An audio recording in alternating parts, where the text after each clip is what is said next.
السلام عليكم، اهلا بيكم في حلقه جديده من حلقات شيف تحرير. النهارده ان شاء الله جايين هنعملوا جرنش جديد من الخيار، من قشر الخيار ان شاء الله يعجبكم. تعالوا كده نشوف. قرب شويه كده الكاميرا.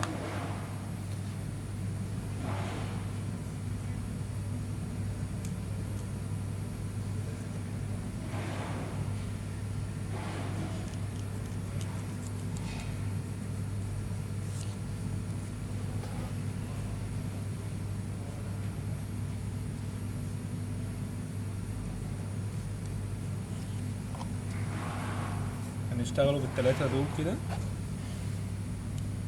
لما القشره تكون تخينه نتكي كده من الحرفين ونشيل اللبابه بتاعت الخياره.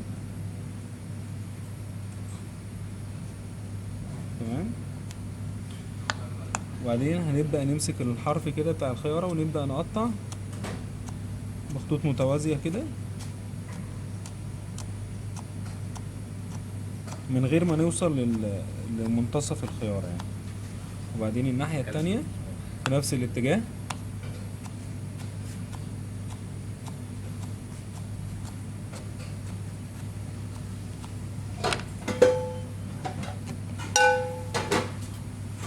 تمام.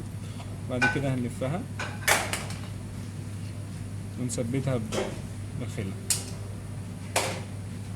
تمام. شوف احمد. بتسيب السيد وبخليه سبايس. ممكن برضو نعمل شكل تاني بس عشان احنا على الهواء دلوقتي.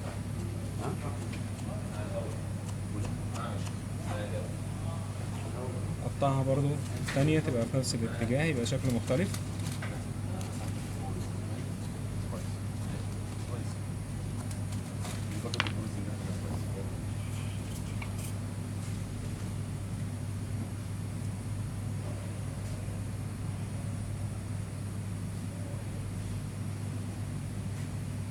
برضو ممكن نعمل شكل تاني برضو. هنقطعها بقى من هنا من النص كده.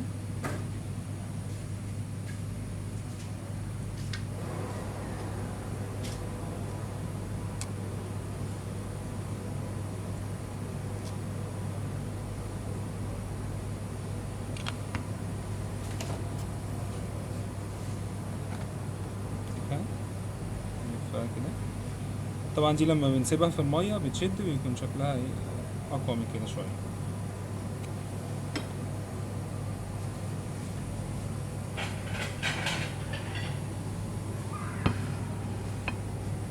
ممكن دي بتتقدم ان احنا نحط مثلا نص ليمونة فيها.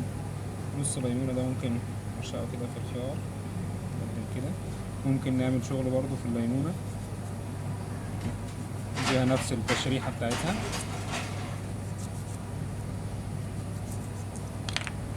نلفها لجوه كده.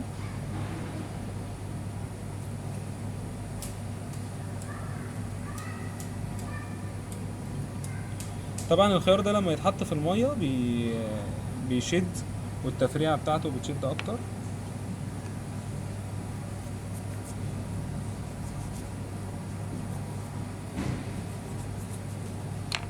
نضغط عليهم لجوه عشان يظهر بالمظهر الجمالي بتاعهم. نرشقها في الخلة.